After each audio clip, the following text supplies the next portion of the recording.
Happy Wednesday, everyone, and welcome into another edition of the Crowded Booth. Week 9 of college football is on the horizon. In fact, it's already started. A loaded Conference USA slate last night, including the Kennesaw State Owls winning, bedlam, mayhem, chaos up in Ruston, Louisiana last night. It's a perfect time of the year. This is where we have college football every single day, or I should say football in general, every single day. Enjoy it. Time's getting ready to change. It's getting darker earlier. You love to see it. And we're excited to talk with you here on a fantastic Wednesday evening. Will Maness and Ralph Leary are going to be joining me as we dive into Week 9. We got 3 SEC matchups to look like. We're going to talk about Fran Brown's shower schedule this weekend. Is he making stuff up? What is the whole point of manufacturing things? That and more on tonight's episode of The Crowded Booth. Pile in here and make yourself feel at home.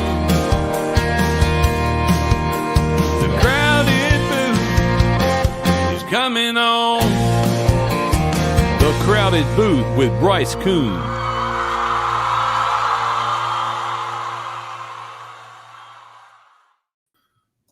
Welcome in. My name is Bryce Koon alongside Ralph Leary and Will Maness on a fantastic October Wednesday evening, fellas. Fall is in full swing. Will's got the sweatshirt on. Ralph's got the pullover.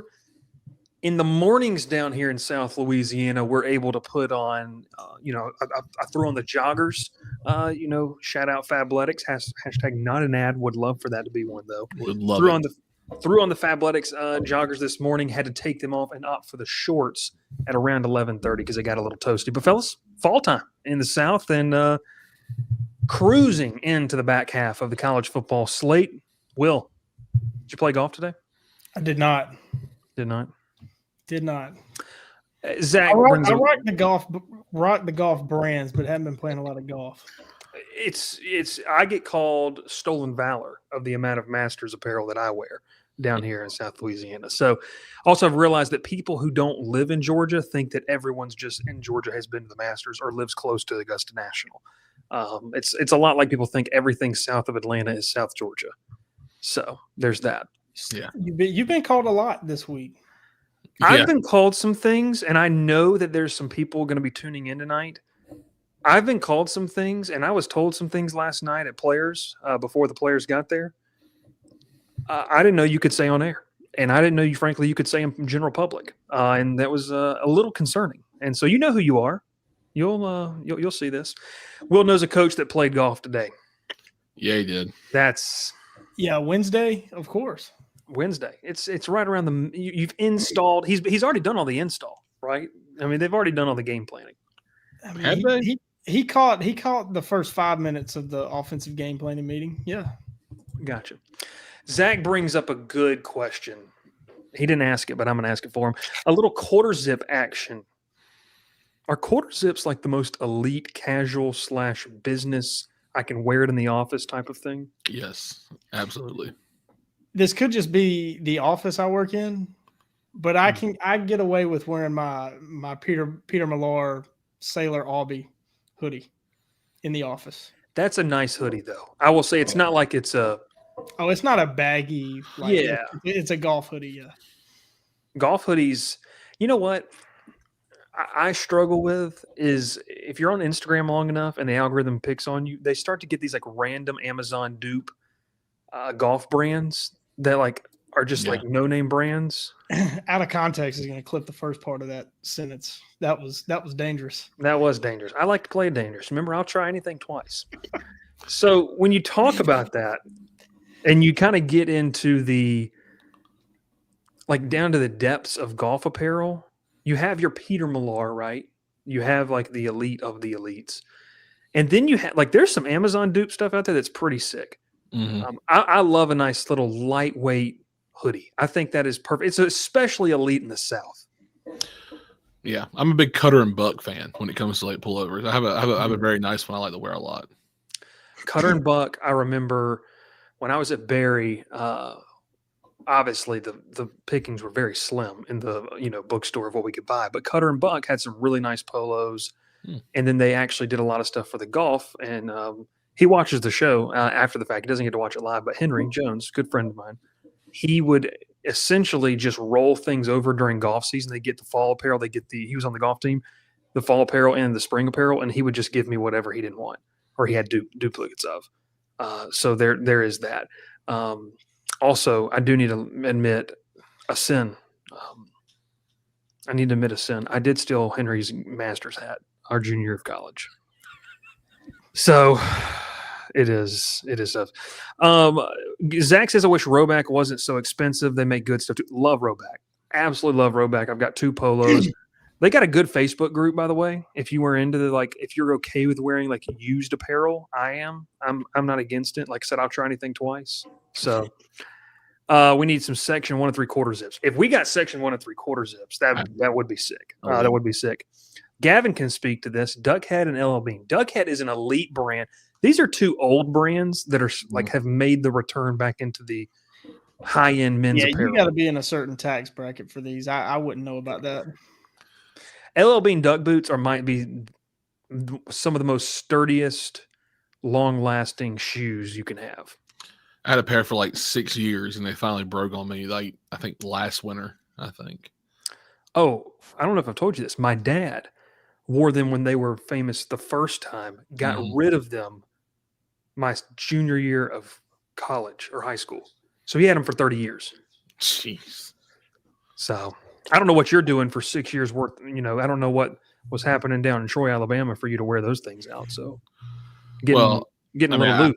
I had them in I guess when I was second or third year in college, I think. And then I wore them a lot, and then I would wear them when it was raining a lot when I was driving for UPS. So after all that time, it kind of started to wear out. Have you guys ever worn the flannel jackets? They're like the big flannel shirts. Nope. I have one. It's just not ever cold enough. I love Not it. a flannel guy. Not a flannel guy?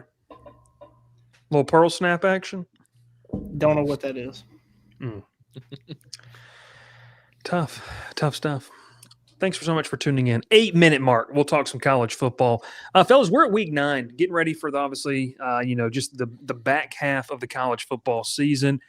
This is oftentimes too when you look at the slate and you're really starting to get into, I guess we call it now bracket play, round robin play, however you want to talk about it. That's pretty much what the season is. But you're starting to get into teams jockeying for positions. I don't want to say the playoff picture is becoming any clearer, but as we kind of lead this thing off tonight, I think we did this 2 or 3 weeks ago, so let's do it again. Who to you are the clear-cut top 4 teams? So remember, it doesn't have to be one from each conference. If you had to seed the top 4, who would it be for you if we were playing the playoff this weekend? Who would get those bye weekends? So we'll start with you. It would be Ohio State, Texas A&M, Indiana, and Alabama. That's good. I'm proud. First off, I'm proud of you. You put Alabama there. I'm proud of you.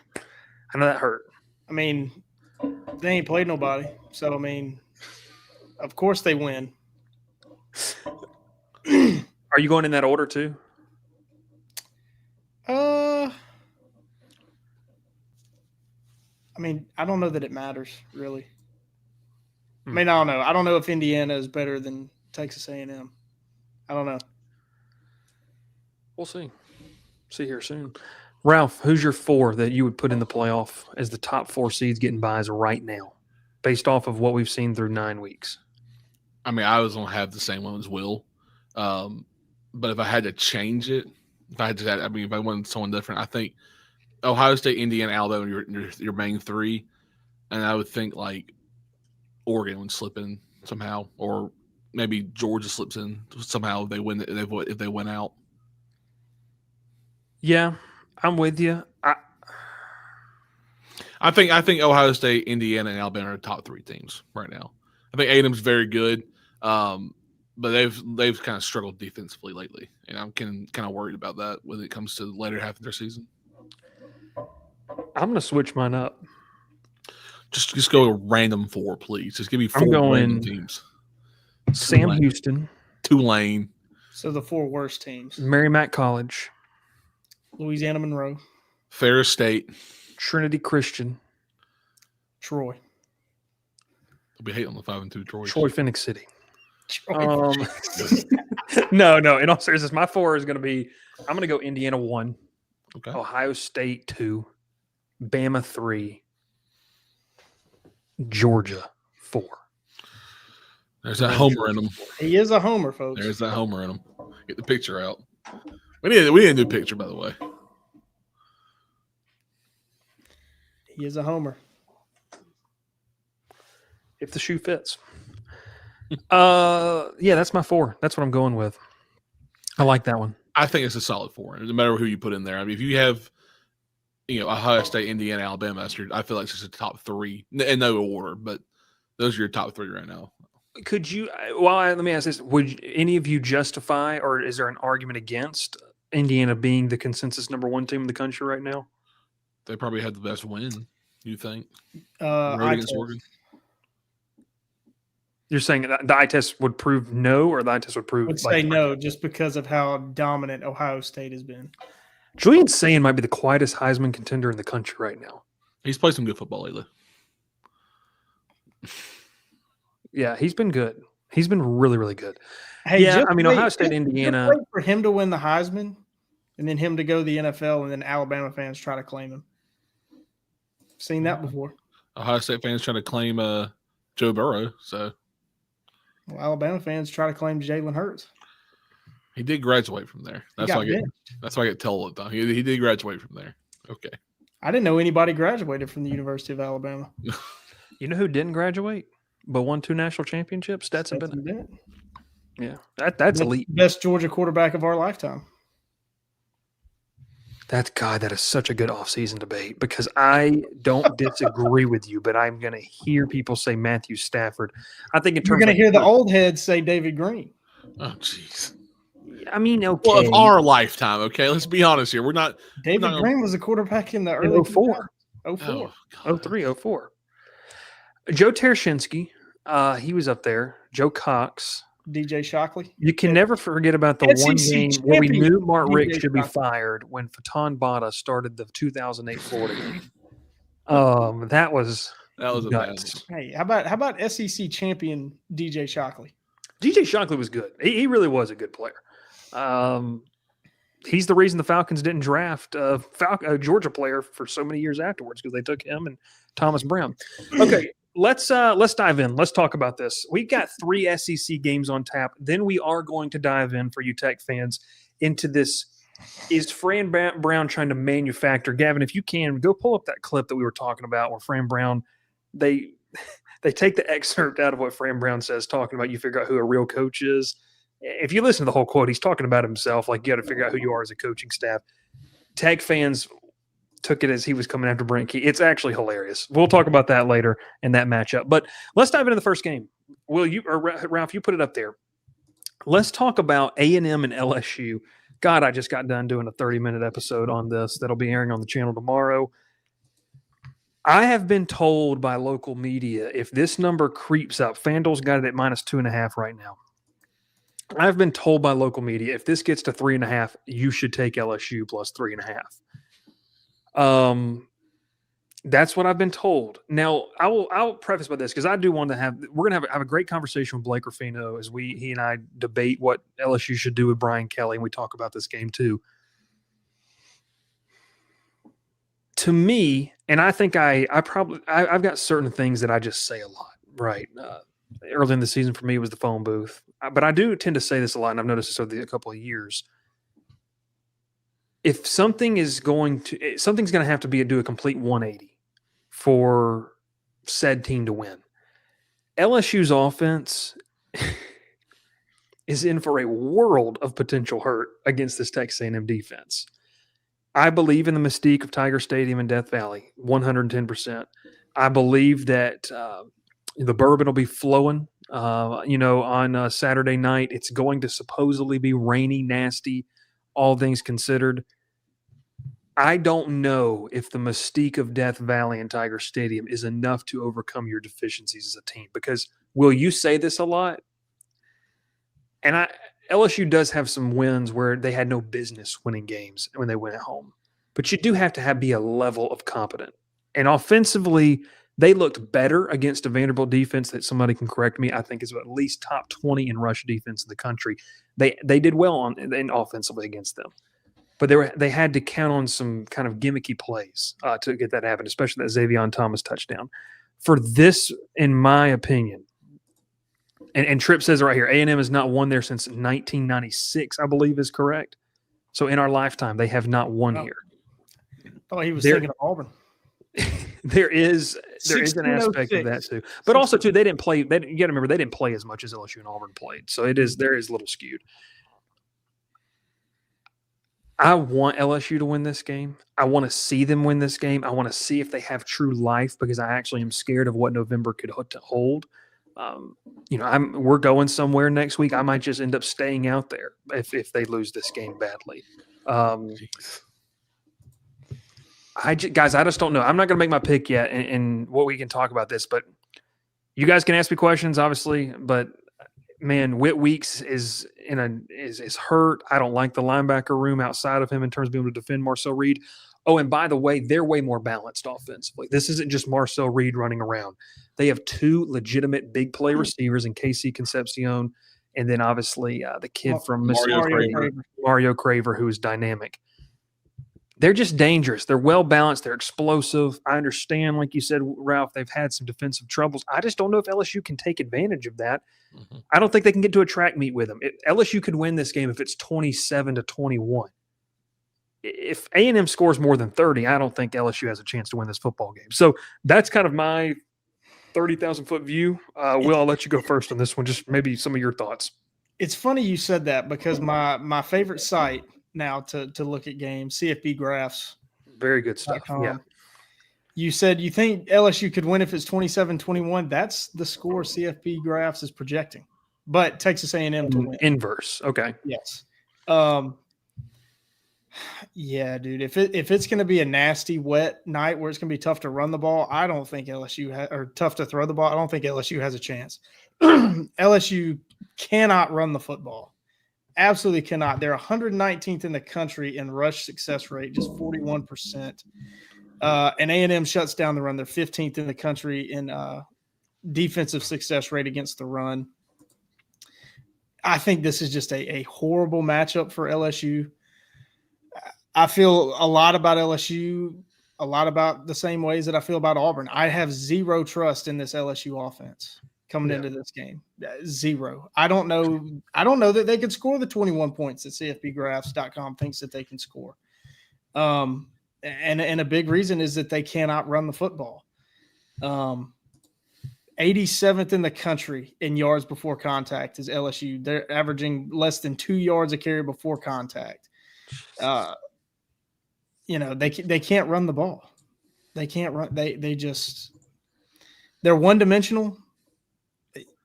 I won't even ask you because you don't know because Garrett Nussmeier won't talk about it. Is he healthy yet? How does he feel? Can he throw the ball? Nobody knows the answer. Only he knows the answer. And like you said, they're dynamic on offense. I think Colin Klein, I'll say it now, I think he's your Broyles Award winner as the top assistant coach in the country. They are a legit national championship contender. And like I say, you worried about LSU's November. I think everybody is worried about Texas A&M's November because they are historically terrible in November. But man, if they go into Tiger Stadium and get a win, that's a ton of momentum going into November, the month that has haunted them. I'm going Texas A&M, and man, I would take this number right now if you want to put your money on it before it gets any higher. Yeah. Ralph, what about you? What you got? One thing I really have not liked about LSU this year is, obviously the defense has been the focus point of this team. Mm-hmm. With guys like Harold Perkins, Jack Pyburn, Patrick Payton, even with Weeks when he's healthy, this team has 17 sacks. I feel like the total has been awful this year for this team. They really have not gotten to the quarterback a lot. Now they force a lot of passes, pretty much bad passes. You go about that like the Florida game and having 5 interceptions, but just getting after the quarterback has not been their best thing on defense this year. Now they've done terrific in tackling open field. I think AJ Halsey is one of the best safeties in college football right now. But one of the hardest hitters in college football, that's for sure. But if LSU really wants to win this game, it starts with they have to find a way to move the ball, and score in the red zone, because the red zone offense is horrendous. And I mean, you spoke about that. I mean, I was in here with you when you did the reaction show Saturday, and just hearing what you and Bernie both said, it was a horrible red zone performance. You have a 6'7" tight end you refuse to throw to occasionally. You have no run game whatsoever on the 1 yard line. Like, you just don't even try to run the ball. I'll throw a stat out for you, and you're going to hear this tomorrow. Mm-hmm. LSU is one of the worst, like 130 plus. So they're like among the bottom 5 in red zone rushing per carry. Ralph, it's 1.1. They're rushing per carry. That's awful. That's horrible. To your point. And going off of that is like, when the team sees that, they're like, well, they're not going to run the ball in the red zone because they can't. So they're just going to throw it up to Trey Green or try to run some slant or sprint out pass, and they can't really run a sprint out because Nussmeier is slow as molasses back there. So you have to find ways to get Trey Green. I'm blanking on his name now.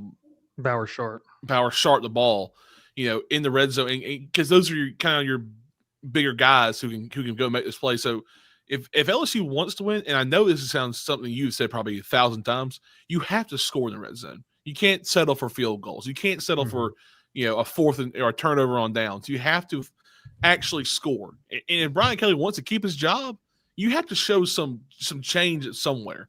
Your right tackle, is terrible for one. He's the worst right tackle I've seen play college football. He gets bull rushed almost every play, and it's almost a free to the free right to Nussmeier. Your left tackle's out. Huh? Yeah. Oh yeah, at least he can hear. Your left tackle is injured, so now you're putting. I wasn't even thinking about him because I was going to tell you go catch some film of 72 on Auburn's offensive line. He's not as bad as what I've seen. The young man that plays right tackle for LSU is ranked as the 608th best tackle in the country. There are literal FCS track tackles that are better. Well, just go watch like 20 plays from the LSU Vandy game. It's out of 680. That's how bad it is. He gets bull rushed probably 20% of every drive and loses that play every time. But then you have your left tackle go down, so you move if I'm correct, Bryce, a backup center. Your backup center is playing left tackle. Okay, so now you've thrown your entire offensive line out of whack with this. So now you're protecting one of the best quarterbacks in quotations here, and Garrett Nussmeier with a banged up offensive line against one of the best pass rushes in the SEC. I'm taking A&M on the road. I think they covered 2.5 points. I think they win, but I think they win the game by 10. That's generous. Taylon Green last week was pressured on 47% of his dropbacks. A&M sacked him 4 times. So what that tells you is he either got a pass off or he scrambled the rest of those times. Taylon Green's number 1 in the country in terms of individual yards per game, 5th nationally in points responsible for. Taylon Green by himself is responsible for nearly 20 points a game, which is nuts. There's some teams that would love to have that. Yeah, I mean, Will, that's been on Taylon Green? 2 weeks in a row now. You're on fire. Sorry, Will. I'm not saying anything about Will. There's a team that Will pulls for that would love to have a quarterback that has 20 points by himself. I don't think LSU can make. I want to say this. I don't think LSU can make A&M look bad defensively. This is a terrible matchup for LSU offense versus their defense. Arkansas was a good match for them. Arkansas can't stop anybody, but they can score. They're one of the best, most efficient offenses in the country. So that makes me nervous. In SEC play, Texas A&M is averaging 226.5 yards per game in rushing. That's really, really, really good. Their offensive line hasn't allowed a sack the past 2 games. That worries me. And then I'll say the last thing, and this is, I tweeted about this young man who makes his home on the plains now that used to play at LSU. The way to win this game, and Blake Ferfino and I talked about this. You'll get to see that episode on Thursday. And he mentioned this, and I agree 100% with him, is you have to make – like, this is the game plan. This is what Auburn did. And funny enough, we actually went back and watched this together about what Auburn did. Auburn, DJ Durkin, I don't know if you know this. I know Will does. DJ Durkin has not had a top 25, a unit go past the top 25 in total defense in the past 6 years he's coached. Like, he is an elite defensive coordinator at what he does. Like, he's very, very good when he has the pieces. In that game, Auburn played a lot of man coverage. They got beat because A&M's got some dudes. Mm-hmm. They told Xavier Atkins, you've got Marcel Reed. That's your assignment the entire game. And he did a good job of that. If LSU is going to win this game and they're going to be able to dictate some things, it starts with telling Harold Perkins, you've got Marcel Reed. That is your assignment for the entire night. And I'm cool with saying this. I think LSU's corners, especially Delane, is probably the best corner that A&M has faced up until this point. I'm not saying that is he better than the kid from Notre Dame? I'd take Delane. I would. He's been targeted 5 times in the last 5 games. They don't even throw in his way. Is he better than Jay Crawford? Yes. Yeah, I think he is. Okay. Yeah. Jay Crawford's very good, but Jay Crawford's very, very good. I think Delane just got him beat. All that to say, though, is I don't think he's going to eliminate Concepcion or Craver. But what I do think is that it's going to be something different. So you're going to be challenged in man-on-man coverage. Can you go get him? Can you go disrupt him? And frankly, can you find a way to shut down their run game? Because even without, their big star running back, it's the second straight year that LSU's faced them without their big star running back.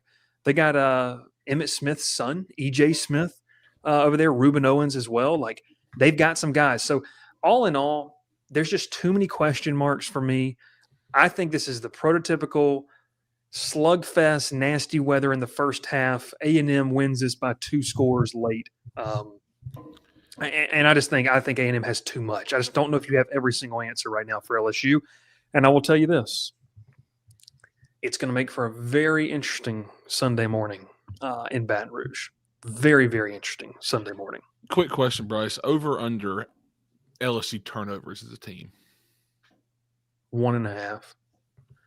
I don't know if they're going to have a lot of blunders. I feel like you would. If you're saying this will be a nasty game, I feel like fumbles come into play for running backs. Well, fumbles are luck. So there's that. No, that's what I got. So I'm taking A&M to cover. Will you taking A&M to cover? I am. And Ralph is taking A&M to cover. The Aggies and Will, you hit the nail on the head and making sure we talk enough about Texas A&M. This is like this LSU team obviously has deficiencies, but to go into someone else's house, one of the more tough, if not the toughest place to go play in the country, and to go beat them, a place you haven't won in 30 years, that means something to the guys in that locker room about their plan, their purpose for this year. And man, it could really catapult Texas A&M to one of those top 4 seeds there as well. So Texas A&M, LSU. Before we get to the next part, man, we got a new sponsor to be talking about. Our good friends over at MacArthur Woodworks. I want to tell you a little bit about what they've got kind of going on and in terms of what they're doing.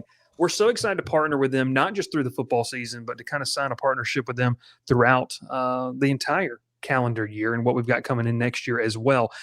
And you might ask yourself, what is MacArthur Woodworks? Like, what do they do? What is it? I think here's the basic thing, right? Like, this is what you need to know. It's so hard to find that gift. We all know the person that you just don't know what to get them. Maybe it's a dad, maybe it's your mom, maybe it's your uncle. Maybe you draw somebody at the family Christmas party and you don't know what to get them. Go to MacArthurWoodworks.com, MacArthur Woodworks LLC. They do fantastic stuff. What do? They create unforgettable handcrafted wood pieces that bring joy to the gifting and character to every home. You get to choose, by the way, what you want. I was on the phone with them today. We've got a piece coming in here in the next month or so. They're going to make a custom charcuterie board for us. We're excited about to have that in our house. It's not just going to the store and getting something, right? It's not something that, you're just kind of like picking off the shelf to go take to the family's house. This is something that's well thought of, and the people are going to appreciate that as well. I think that's the biggest thing too. So if you're struggling to find that memorable gift or frustrated with the kind of the boring presents, the stuff you take off, no offense to TJ Maxx, we all love them, that you take off that table at TJ Maxx, that kind of stuff, that gets pushed in the back of the closet, pushed to the back of the drawer. This is something that people are going to want to have in their house year round. You can head over to the website. They have a plethora of different options. And I think it's one of the best things that you can do, especially as we get into holiday season here. You can choose from their handcrafted wood pieces, and it's the right gift that matters. And one of the best parts about it is you can let them know that we sent you there. With code TCB10, you can get 10% off your order today. Check out their website. They've got fantastic stuff that they're putting out there. I think it's one of the better things that we've been able to partner with, because for a lot of people watching, you're a Georgia Tech fan.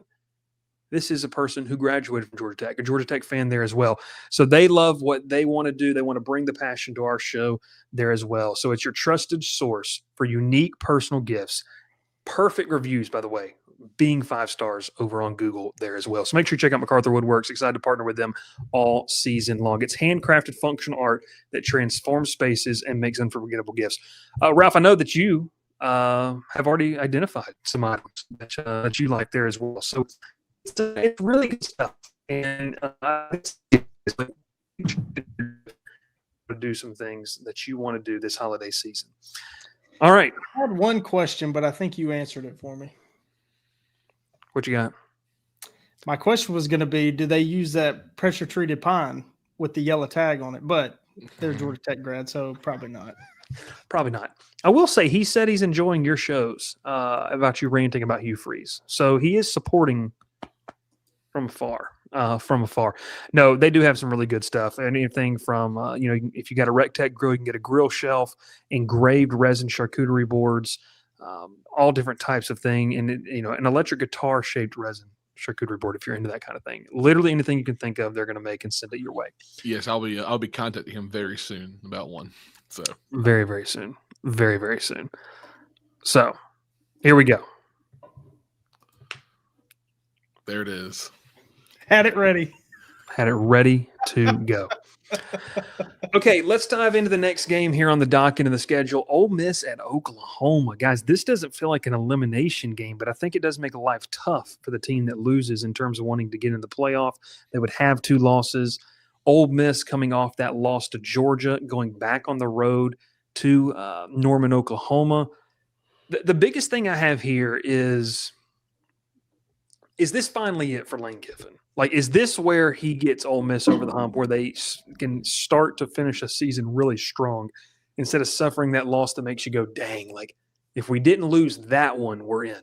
This feels like that type of game. And I'm not saying Oklahoma's a bad opponent, but, look, Brent Venables has done a really, really good job for you EPA lovers out there. They are near the tops in nearly every single category, I believe, Will, especially on defensive. Against the pass, I believe they're really they might be number 1 in terms of that. So they do a fantastic job defense with Brent Venables. You'll know soon enough. We'll know soon enough. Brent Venables does a good job defensively. John Mateer in this offense. Look, you're going back on the road. It's a chance to go right back into the Lions' den and make your mark, to be able to do some things. Will, what do you think about this one? Ole Miss, Oklahoma. Who's got more to prove? Who do you trust more in this game? I actually think Oklahoma has more to prove here than Ole Miss.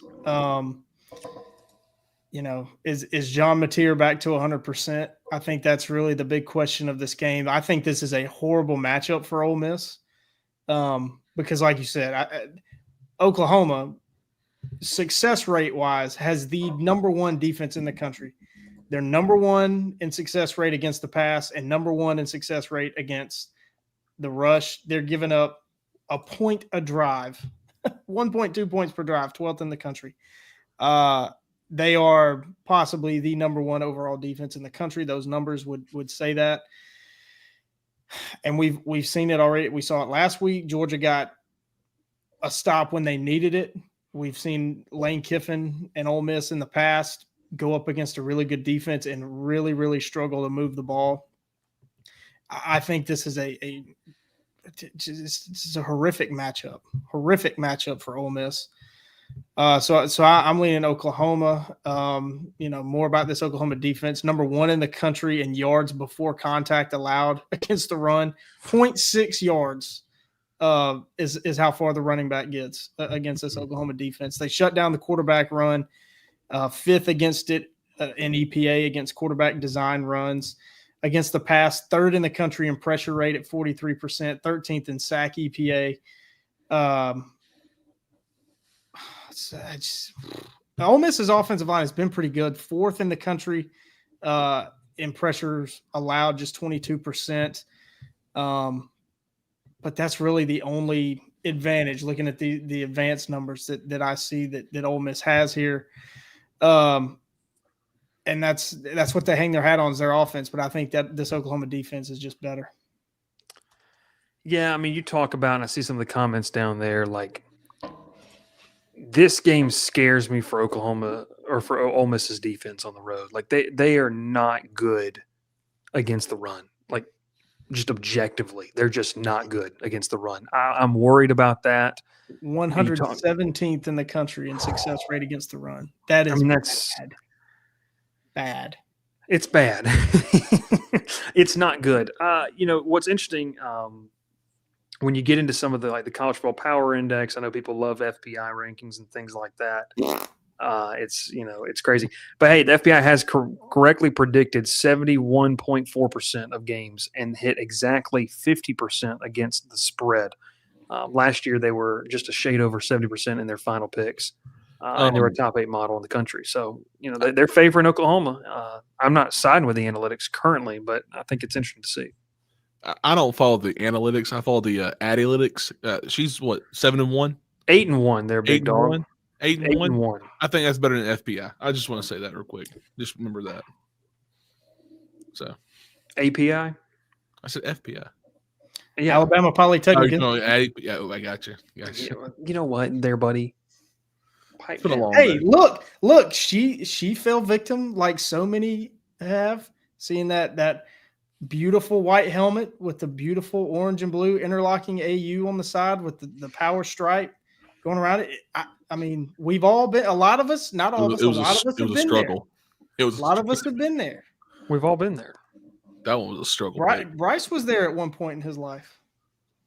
Yeah, but I was on the bus in 2004, and then I got off in 2007. So, I mean, I experienced some really fun years. Hey, look, you saw the spread offense. You were disgusted. I get it. That was. Look, if you want a case study on why not to run the spread offense, go look at some of that Auburn offense that was run in 2007. It was horrific.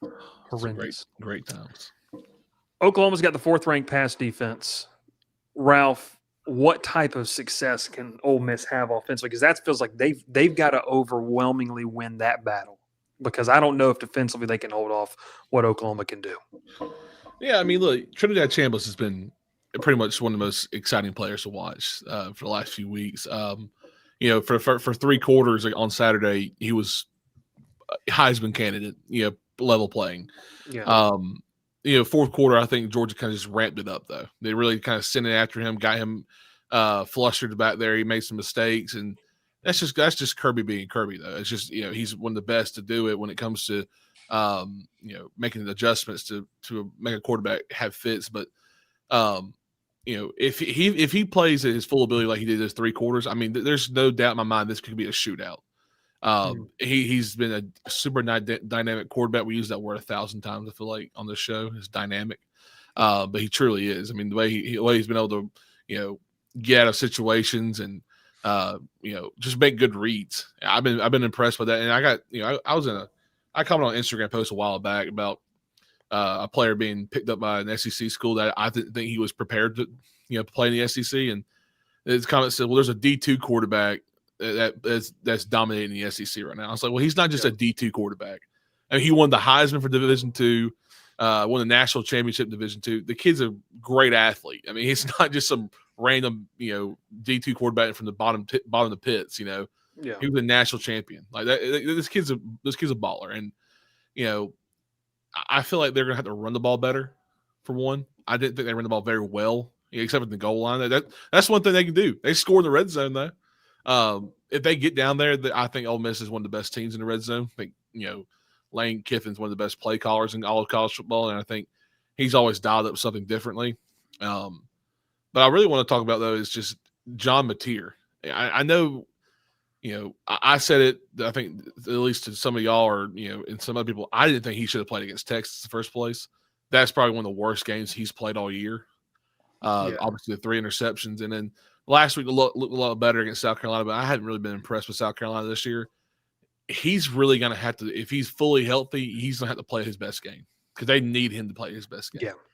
Because the way that he looked last week and the week before, it hasn't been pretty, but it's been good enough to win, against South Carolina and then, Texas. Texas had a good defense, but he should never step on the field and play in that game. Yeah, he hasn't really been sharp since he came back from the injury. Here's something though. If we're going to talk about Ole Miss's. Well, Ralph, what's your prediction? What are you rolling with? I'm going Ole Miss to win this game. I think Lane can. Look, this is my thing. I've been saying this to my dad this week because I mentioned him getting talked about the Florida job here. I think that Lane Kiffin is this. If he does not win this game, he's hit his ceiling at Ole Miss. There's no SEC championship going forward. I don't think he'll make it any further than a 10 to 11 win season there. Then he's gonna have to either move on or just sit here and just be okay with not making the SEC championship game every year. Shoot, you win 10 to 11 games, you're in the SEC, you're in the playoff though. I agree, but if that's what you're going to do is make the playoff every year, that's fine. Just be a bottom seed playoff team and then get knocked out first round. Who cares? He's about to get $13 million a year coaching somewhere. I was told Ole Miss is working on that deal. They're trying to push it through. 12 or 13 million. Yeah. Yeah. I mean, he's pretty good. I'm picking Ole Miss to win this because the struggle of Ole Miss's defense is really against the run, but these numbers are alarming in terms of what the Sooners have. They're 123rd in yards per carry, 73rd in rush success rate as an offense. So they're not even great at running the football. I think that this is going to be a close game, but I think when you have an offense like Lane Kiffin and Ole Miss do, where you're top 15 in nearly every single statistical category, also I just can't get past the fact that they scored on 5 straight drives, 5 straight touchdowns against Georgia last week. If you can figure out the fourth quarter, that's the key. Figure out the fourth quarter on the road. I'm leaning Lane Kiffin and Ole Miss. I love Trinidad Chambers. I think unless we see Mateer really return to form, I think Chambers can outplay Mateer, especially with Mateer not being 100%. So I'm going Ole Miss. Will, you're taking Oklahoma. Are you taking them to cover the 4.5, or you think it's going to be closer? I'm going to take them to cover this 4.5, but it's going to be a late cover here. Like a safety in the end zone. I'm sorry. Yeah, I mean, the big question is, can Ole Miss finish drives or finish games, not drives. They're great at finishing drives. That was the whole point I was trying to make. Can they finish games? And just haven't seen it yet. They are number 1 in the country in quality drive rate. 61% of their drives are considered quality. And that ratio is 59.5%, 19th in the country. So they're going to put up points. There's no doubt about it. But they also have not seen a defense like this Oklahoma defense. I've got more trust in Oklahoma's defense than I do in Ole Miss to finish off a game, Mm-hmm. So I'm taking Oklahoma. It's going to be a fun one. I think it's going to be a really, really fun football game. It's a great 12 o'clock game. Great 12 o'clock game. Section 103. We love them. Great polos. Kennesaw State keeps winning, by the way. So make sure you use code TCB10 to get, whether it's Tech, whether it's LSU, whether it's Georgia Southern, or it's Kennesaw State. Owls, hootie hoo. Honest to God, well, Section 103 is great. They're fantastic. We can come back to our faces now. Check them out every single week, every single day. Kennesaw State is going to be a top 10 G5 team at the end of the year. Yeah, easily. They already are in someone's rankings. They got to be. Like, their only 2 losses are to Indiana and Wake Forest. By 1 point, to Wake Forest. Well, yeah, they got dog walked by Indiana. But that's fine. Yeah, who's not? But they did better than Illinois did. So they're better than Luke Altmaier and Brett Bielema. But they beat a good Louisiana Tech team who I thought had one of the best defenses in Group of 5. Statistically, they did. Yeah, and beat them 35-7. Yeah, Kennesaw State, hootie hoo. You don't want to go to war with the Owls, baby. No, you don't. All right, Final game we're going to talk about, then we're going to get into our games to watch and talk a little Freeman Brown here in a second. Let's go back to the SEC. Missouri Vanderbilt. College game day's here. This is awesome. People ticked off about college game day going here. It's Vanderbilt. Like, let them have their moment. This is awesome. This is cool. I'm just going to go ahead and tell you, I'm going real quick here. I've seen all I need to see. Vanderbilt to cover. Like, Missouri struggled big time with Auburn. Auburn shut down Missouri's run game last week. I think Vanderbilt, I talked about this earlier in the show, Vanderbilt has a top 20 rush defense in the country. If you can bottle up Ahmad Hardy, and that is a lot easier said than done, but if you can limit him, don't allow him to make the explosive plays, you're putting the ball in the hands of Bo Prabula. If you can force him to make plays, they got a pretty good shot to win it. And man, I can't bet against Diego Pavia. Give me Vanderbilt minus 2.5 at home, continuing their run to what could likely be a playoff spot. Will, I'm going Missouri. I think the numbers tell me Vanderbilt not all that great against the run. 93rd in yards before contact, giving up a little over 2 yards a carry before contact. Missed tackle rate, 95th in the country, 10%. They're missing tackles 10% of the time. Missouri yards before contact, 36th in the country, about 2.5 yards a carry. After contact, though, 3.82. So that tells you Ahmad Hardy in that running back room, hard to bring down. That high missed 15.7% of tackles, Missouri, they're breaking them. That's 5th in the country. Not a good matchup for a team, 95th in missed tackle rate. Anything popping? Not much else popping off at me. Missouri's defense, sneaky, really good. 26th in defensive success rate, 7th in passing success rate defensively. I'm gonna take Missouri cover plus 2.5. I don't hate it. I think it's going to be a good game. I think this really has a chance to be a really, really fun game.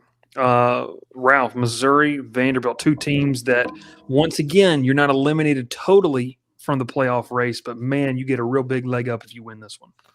Yeah, I'm going Vanderbilt. Just to go start this off. I think Vanderbilt's got a great rush defense for one. In the last 2 weeks, Missouri's faced some pretty good rush defenses, and it's really shut down Ahmad Hardy. I think he's had, under 70 yards rushing in both games. I think that just continues again. I think Vanderbilt's going to, cause issues in the backfield for Missouri. And look, we're all fans of, I said not all of us are fans, but a lot of people are fans of Diego Pavia, and this is how this offense works. And I know everyone's probably sick and tired of seeing how the offensive line works, and there's a fast side and a strong side. We get it. It's a cool concept. I did it at Northside at my freshman year of high school. It's not that cool. It didn't work that well. But what my whole thing is that this city is finally getting a chance to really show it what it can do for a home field advantage. And I think what's going to be fun is watching this environment kind of light up a little bit more. I've already saw where Vanderbilt football is having some of their kicking coaches go out there to the lawn and teach kids how to kick for Pat McAfee's field goal. I mean, they're bringing this together like it's about to be the first. It's been a long time since we've had Vanderbilt football on the map. Hey, you remember when game day was there in 2008 for Auburn and Vandy won? I do. But my last thing is I'm going to say it's hard to stop Pavia in this offense, especially at home. I think there's only been one team this year really shut them down. That was Alabama, and that was in Tuscaloosa. So I'm going Vanderbilt at home, wins this game. I think they win pretty easily. I was not really impressed with Missouri last week. I thought they played a really rough game. They just played a really terrible offense. And I don't want to, and I'm not trying to bring Will down. I completely mean it. So just to the inept coaching staff that can't coach great athletes. That's what it is. I know you're tired of talking. Maybe I'm taking this personal because you're talking about Auburn, but like you're talking about you weren't impressed with Missouri. Auburn is a top 15, top 20 defense in the country. Yeah. Auburn's defense is very, very good. Auburn has held on for dear life. Vanderbilt. Like maybe I'm taking this too personal because you were talking about Auburn, but Like I don't know. I think Missouri is legit. I think Missouri is up there just as good as Georgia, just as good as Alabama. They just dropped that game to Alabama. I think Missouri is a really good team. They played bad. Auburn's done what they've tried to do in every game, is just drag teams down into a dogfight and hope that the offense can somehow put up 20 points, and it hasn't happened. Yeah. Or make a kick a field goal. I'm with you. All right. Games to watch. Let's really don't talk about that. Let's just talk. Well, we'll say this is our game to watch. Let's go here. Let's not talk about that. I have one, and it's kind of. I'm gonna have to say it. It's What you Auburn, got? Arkansas. Who's getting the first conference win? Disgusting. Who's getting the first conference? I win? am excited to watch Taylor Green go up against Auburn's offense. That's about it. Auburn's defense. Auburn's defense, yeah. He might face Auburn offense too. He might go out and play safety. Who knows? Bobby Petrino auditioning for the Auburn head coaching job. No, it'll be he's getting the Arkansas job. They would be nuts to not hire him full time. All right, let's talk about this one game real quick. We get out of here. Gavin, throw the clip up, and we will look at this and what it says. Fran Brown talking to the media. Here's the clip. Personally, as a head coach, and then also your coaching staff, just what have you learned about this team and just the coaching staff through this 3-game skid? I think that you'll find that out this week as you watch us play. As you're able to see, we're going to fight to the end, right? We're going to play and compete. I think that this is when you find out who's a real football coach and who isn't, right? How the team responds, how the team continues to play, the things that go on, and that's not just something that you're involved in. This is life, right? This is my life. This is also an opportunity for me to teach our players about life and about faith and believing in themselves and continuously working and pushing, even though the answers may have been no right now for so many. But you got to keep getting up. Right? All right, so I'm just laughing because I know how that was perceived. Oh, it was. So let's go. We're gonna end the show with this. Bro hasn't showered in weeks. Last year, Fran Brown manufactured bulletin board material saying that Brent Key didn't know who he was, or something along the lines of that. And Georgia Tech fans took exception to it. Obviously, Tech goes up there week 3, I think it was last year. Syracuse slings the ball all over the yard with Kyle McCord, puts belt to him for 2.5 quarters. Georgia Tech comes back, utilizes some special teams plays to be able to get back into the game. It ends up falling short. Syracuse wins. So this year, obviously, you've got a lot of storylines mixed in with this, right? You've got your old special teams coordinator and Ricky Brumfield that's now up there at Syracuse that was the scapegoat for a lot of your issues last year. Then you've got Fran Brown who comes out in the media, and the question, the question was, what did you learn about yourself? Fran Brown is obviously talking about, pointing the finger to himself. You learn about who's a real coach and not in situations like this. I think, one, a lot of programs would appreciate that candidness. I think, Will, you could say yours would appreciate someone talking like that. The team I cover would appreciate that as well. Like, fans like that. Like, hey, yeah, you're right. Like, you do realize that. And so Fran Brown makes a comment. The "you find out what kind of coach you are" clip gets spread on Georgia Tech Twitter, and just like a wildfire. I mean, just nuts. Context is important. So I'll say this, guys. This is going to be an interesting game. Tech, I believe the last time I looked, FanDuel had them as a 17.5-point favorite, which is just objectively, that's a lot of points. Like, that's a lot of points for a conference game. Not saying Tech's not good enough to cover it. Not saying Syracuse is awful, but Will, would you agree that 17.5 is a lot of points to cover, and that's a pretty big spread for a conference game? That's a huge spread. It's a ton of points. Now, Syracuse has looked bad the last 3 games. They're playing Ricky Collins at quarterback, not their starting quarterback with Angeli going down. They've looked bad offensively. So, I mean, Tech could win this game 20-0, or 18-0. They could kick 6 field goals and cover the spread. I mean, the Aiden Burr legacy game. That's how I'm just saying. That's how bad Syracuse has looked offensively. Yeah. But this game obviously means a lot. This is turning into a rivalry game, which, hey, I'm all for it. The more rivalry games, the better. It's going to be a ton of fun. 12 o'clock kickoff. Give you something to do. Yep. So you don't have to watch the SEC. But it's interesting. What I take from that, what Fran Brown said is, as a head coach, you should always be looking and evaluating your staff, right? I took it as like he's putting his assistants on notice. Say, hey, look, right now, can we get back in the win column? And a lot of that's going to be a reflection of you, and that's going to tell me if you're going to be coaching here next year or not. Yeah, right. That's part of his job, is to always be evaluating and always trying to get better. But like you said, the question had nothing to do with Georgia Tech. He didn't mention Georgia Tech, which he was never going to anyway. We know how Fran Brown is. But it had nothing to do with it. But you talk about manufacturing bulletin board material. Who do you think he learned that from? Head man in Athens. Kirby Smart. Head man in Athens. Yep. I'll say this before you go to you, Ralph. In the terms of this game with Syracuse, and I'm going to talk more about this. There's a path for Syracuse to go win this football game. Georgia Tech is among the worst in the country, worst in the ACC in rushing yards allowed. Like, they're not good against the run this year. And if you're talking about what is the path to an upset win, well, you have to take pressure off of Ricky Collins. And they've got a back, and I want to make sure I pronounce his name correctly.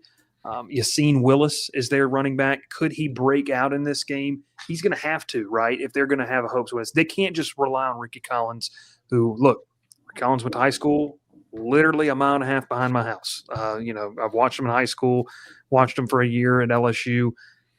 If Steve Angeli's healthy, probably a totally different ball game we're talking about right now, because they do have some weapons on the outside. But I don't know. I don't see Syracuse win this game. That has to happen. And also, Syracuse's pass rush has generated some momentum. Tech has only allowed 3 sacks in 7 games. They're one of the best offensive lines in the country in terms of not allowing people to get to their quarterback. So that's all I got to say about this. But I guess, Will, you going to say something? We'll go to Ralph. Yeah, I just checked the stats, the advanced numbers on this. Syracuse is atrocious offensively. Atrocious. 113th in yards before contact rushing, 122nd in yards after contact. They're bad. Offensive success rate rushing is 96th in the country, 75th in the country in passing success rate. Their defense is just as bad, in the same neighborhood nationally, 109th against pass, 108th against the run. They've been really bad. They've been really – it would be shocking if they got up off the mat and won this game. It would be just based off what the numbers show, would be shocking. Yeah, no, I'm with you. Ralph. Look, at the beginning of the year when I saw Steve Angeli play in the first 3 weeks, I kind of thought that this team was going to be pretty good again. And, an 8-9 win season for Syracuse coming up. And then, they beat Clemson pretty handily, but they lose Angeli in that game. And obviously the offense has not been the exact same. It hasn't even been remotely the same. You're going against a team that wears you down offensive, or I guess you say defensively, with Haynes King and Jamal Haynes and Malachi Hosley and Isaiah Kane, and they got a bunch of weapons on this team.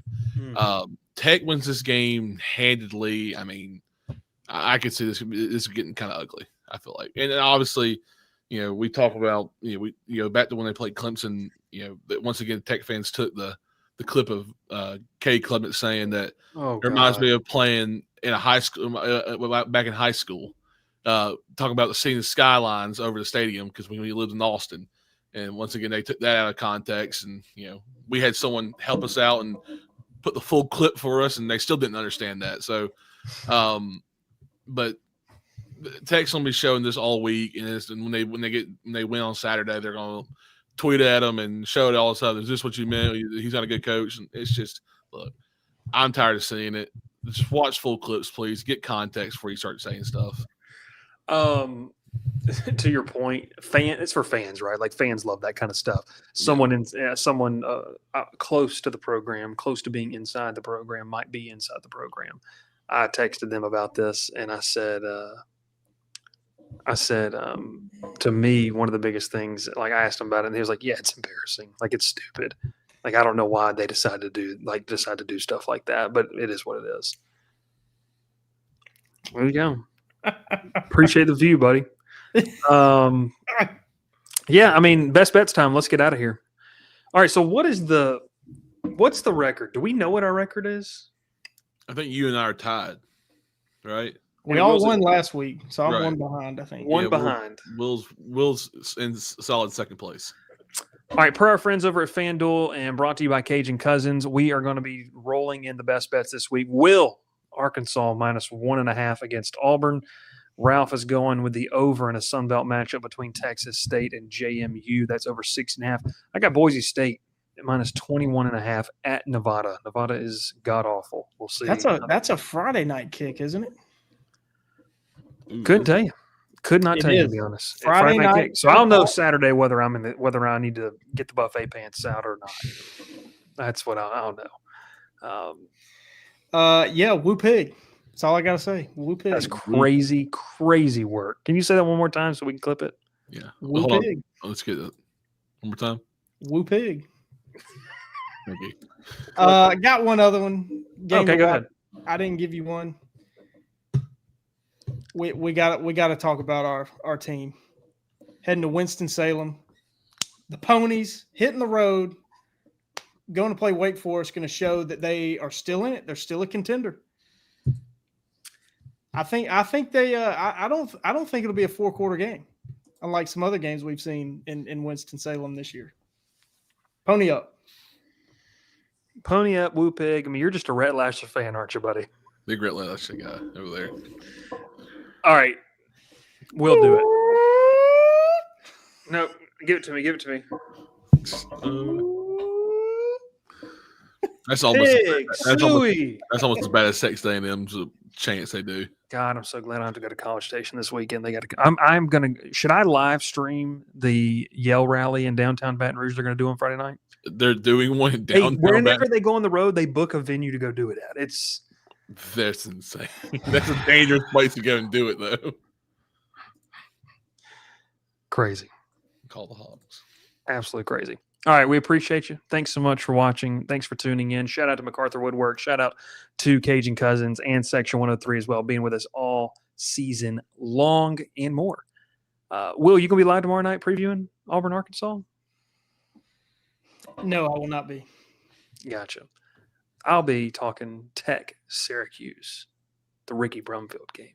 Got to do some work. Got to have some work-life balance tomorrow night. Understood. Go Yakins. I don't even know what that means. I don't even know what that is. What is work? Hey, I will say Friday night. Tune in to the channel. Actually, it may not be live, but I think I can throw something together tomorrow. There you go. But it won't be live. We'll do it live. We'll do it live. I mean, get out from underneath that rock you live under.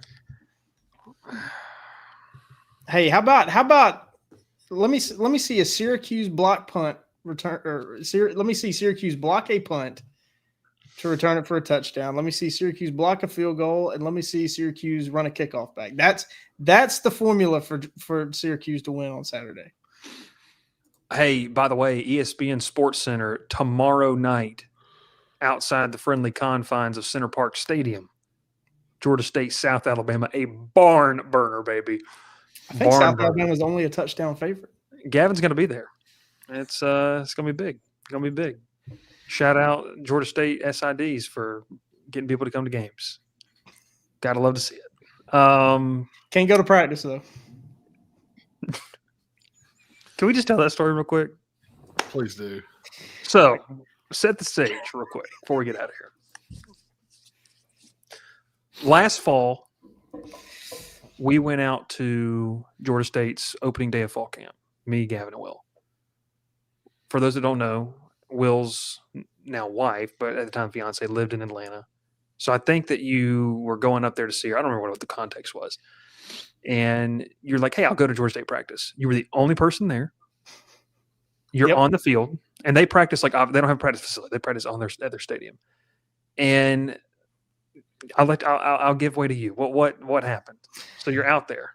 Which, by the way, it's a designated media availability time. This is not like he wasn't supposed to be out there. Well, per the SID department, he could be out there.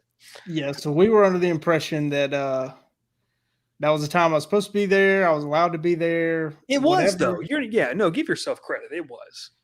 Yeah, well, that's what we were told. The Georgia State coaching staff was not made aware that anybody was going to be there.